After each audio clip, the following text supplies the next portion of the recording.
I found a small, quiet room a bit farther away from everyone in the program so I could record these short interviews. Somewhere in the distance, people are preparing the tables outside for Shabbat, where we will sit under the stars. I have to admit, I'm struggling a bit to describe this program. Officially, participants came together from all around the world to learn more about Yiddish culture. For some, it's their first interaction with the culture. Some create contemporary Yiddish artworks, some curate new Yiddish spaces, and a few even teach the language and culture professionally.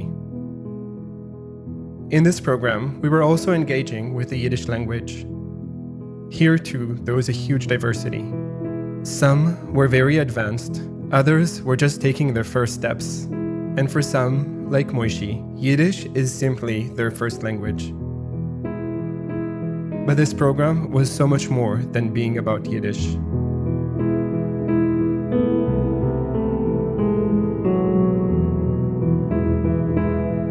Moishy sits in front of the microphone. He has this calm energy, as if he's quietly reassuring me that, in the end, everything will be just fine.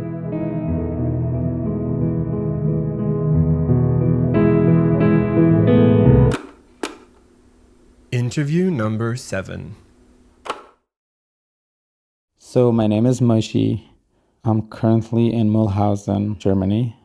I live in Israel. I grew up in upstate New York. My mother tongue language is Yiddish, and I'm feeling pretty good after experiencing a week and a half of the culture of some of my ancestors. I Think I Saw You is a podcast dedicating to exploring our human disappearance. In this season, I recorded the participants and faculty members of the program Generation J, each of whom reflected on their own thoughts and experiences of disappearance.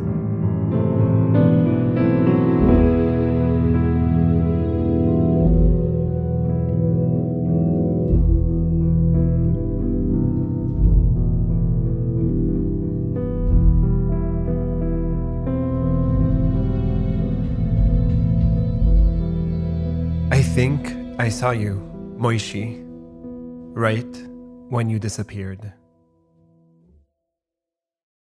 When I started therapy, I didn't know what exactly therapy is. And at one point with my therapist, I had an argument with him that what are we doing here in this room? I can have the same discussion with a friend, with a close friend. But after I finished with that therapist, looking back on my experience, one of the things that I noticed was that I was really being seen and heard, and it was just like an hour a week dedicated just for me being seen and like someone sitting there with open ears to listen to me. So personally, I think that not being seen or heard can be a beginning of a slippery slope of self-destruction on mentally for a lot of people, including myself. And it's something that, and I don't know how actually it's possible. If someone's really trained of self-worthiness and he's not dependent on other people to be seen, it's very hard to survive in this world. It's a surviving for the minimum, and it's also a thriving element for most people, in my opinion. A moment in my life that I felt that I disappeared was in October 2019.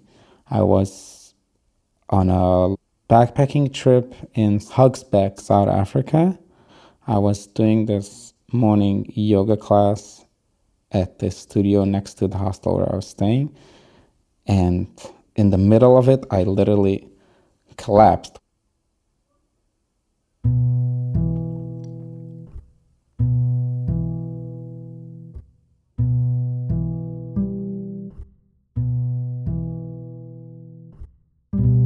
It just happened out of nowhere. Well, I only found out afterwards. I was being woken up by the teacher. And I was fine afterwards, but I was literally out of context for like a few moments. I don't know, but that was like, whoa, I was not here and I'm back here. Like it was a disconnect and I'm back.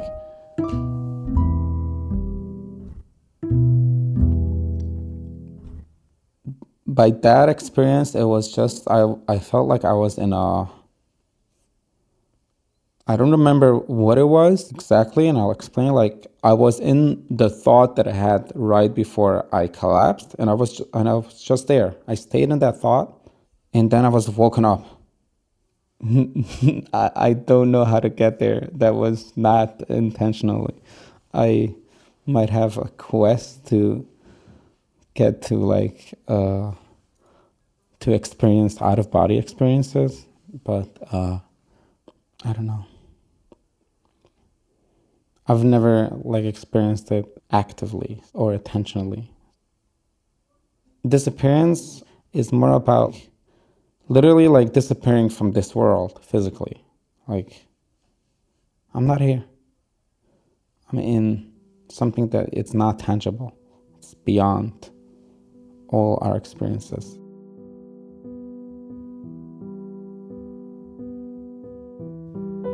I Think I Saw You is created, produced, recorded, designed, and edited by me, Eyal Davidovitch. Original music was also composed and performed by me. Mixing and additional sound design by the wonderful Jan Brett. The podcast is supported by Paideia, the European Institute for Jewish Studies in Sweden. For more information, follow Art and Time Machines on Instagram or find the podcast wherever you get your podcasts.